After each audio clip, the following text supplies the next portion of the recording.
She wasn't family. She wasn't an old friend. She was simply the woman hired to help an 80-year-old widower live a little more comfortably. But within just 2 years, Brenda Oakes had become the person Samuel Whitmore trusted more than his own daughter. Then came a brand new will. Overnight, control of Samuel's $2.8 million estate shifted in a direction no one could explain. It looked like another heartbreaking family dispute, until investigators uncovered something far more terrifying. Brenda wasn't working alone.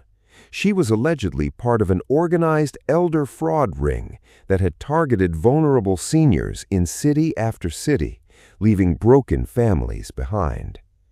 Stay with us until the very end, because today's story proves that sometimes the person standing beside an elderly parent isn't there to care for them.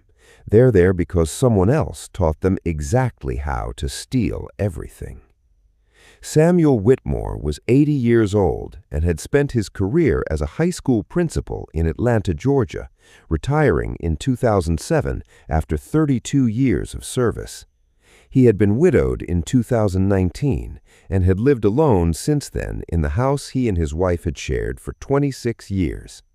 His estate, including the family home, a rental property on the east side of Atlanta, and a retirement portfolio accumulated carefully over decades, was valued at $2.8 million.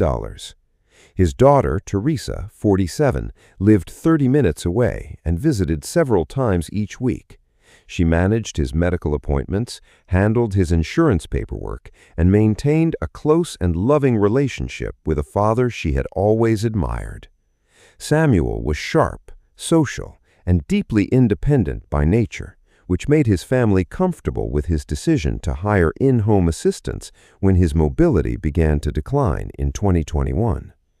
Brenda Oakes was 55 years old and arrived through a home care referral service in March of 2021. She was punctual, cheerful, and immediately attentive to Samuel's routines in a way that impressed both him and Teresa during her first weeks. She cooked his preferred meals, organized his medications without being asked, and remembered small details about his preferences that made him feel genuinely cared for. Teresa told a friend that finding Brenda had felt like a relief she had not realized she needed. What Teresa did not know was that Brenda had been referred through a network that investigators would later describe as an organized elder fraud operation. The network, which had been active across Georgia, Tennessee, and Alabama for at least 6 years, placed carefully selected individuals into caregiving roles in the homes of wealthy elderly people living alone.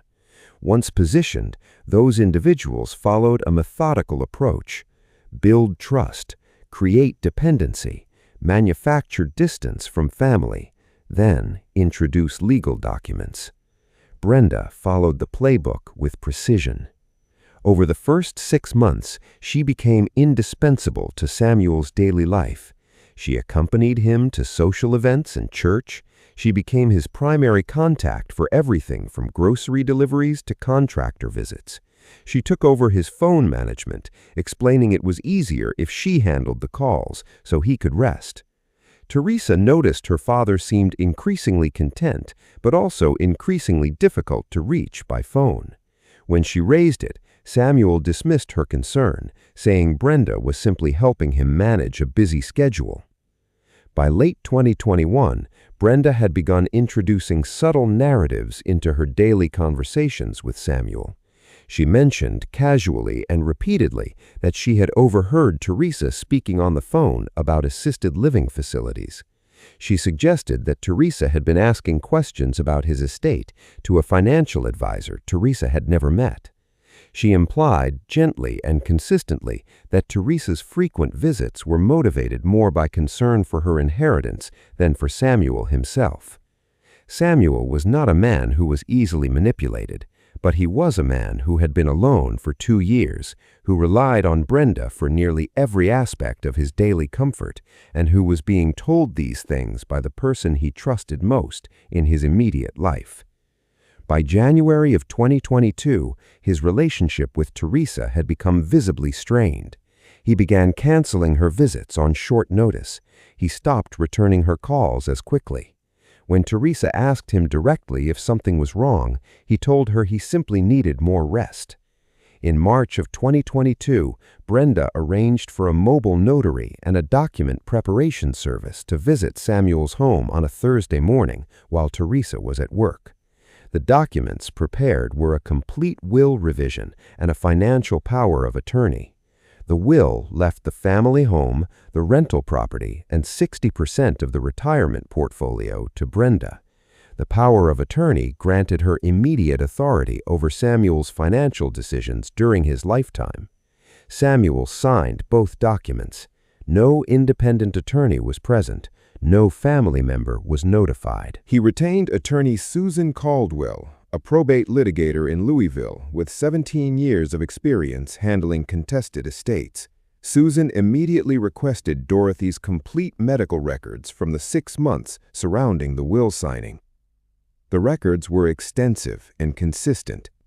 Dorothy's neurologist had documented moderate to severe cognitive impairment throughout that period, specifically noting that she was highly susceptible to suggestion and had demonstrated difficulty distinguishing between accurate and inaccurate information presented to her by people she trusted. Susan also interviewed 3 of Dorothy's neighbors, all of whom had been present during various visits from Carla and had observed Carla speaking to Dorothy privately for extended periods. 2 of them independently recalled Carla telling Dorothy that Patrick had been meeting with lawyers about her care. One of them had written it down at the time because it had struck her as an odd thing to say.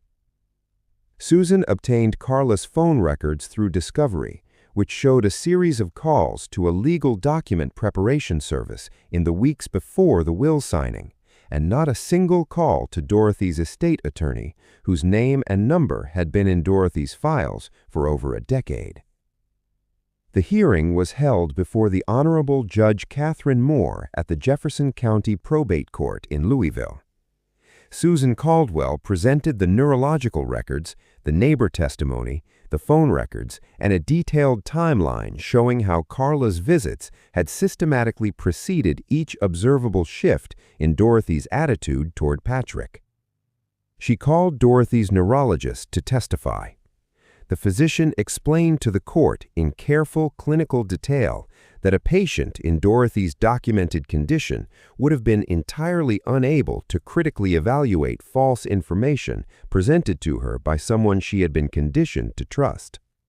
She testified that the pattern of influence described by the neighbors was consistent with a deliberate strategy designed to exploit exactly that vulnerability. Susan then presented a statement from Dorothy's estate attorney, who confirmed he had never been contacted about any will revision, and that under his standard practice, he would have required an independent capacity assessment and a private meeting with Dorothy before proceeding with any document of that significance.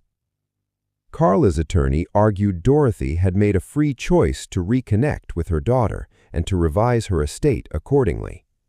Susan Caldwell stood before Judge Moore and asked the court to consider what a free choice looked like for a woman whose physician had documented that she could not distinguish accurate information from false information, who had been told repeatedly by someone she trusted that her devoted son was planning to take everything from her, and who had signed a document prepared by that same person using a notary that person had arranged without her own attorney present, without any independent review of her capacity, and without a single conversation with the professional who had managed her estate for over a decade. Judge Catherine Moore ruled the revised will invalid in its entirety.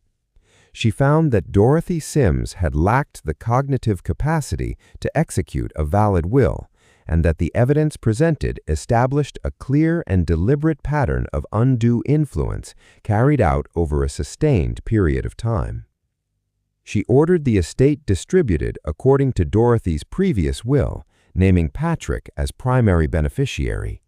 She referred Carla Wade to the Jefferson County District Attorney for elder financial exploitation and fraud. Carla was convicted and sentenced to 5 years in Kentucky State Prison. Patrick Sims settled the estate quietly. He kept his mother's home for nearly a year before deciding to sell it, wanting to take his time. He said he needed the rooms to feel like his mother again before he was ready to let them belong to someone else. Dorothy Sims spent the last years of her life being cared for by a son who never once asked for recognition. The cruelest part of what Carla Wade did was not taking the money. It was convincing a woman with a failing memory that the person who loved her most had abandoned her. The court gave Patrick back the estate. Nothing could give Dorothy back what she had believed in her final months. Would you have recognized those manipulations before it was too late? Tell us in the comments below. And if this story moved you, subscribe to Court of Shadows for more courtroom drama stories every week.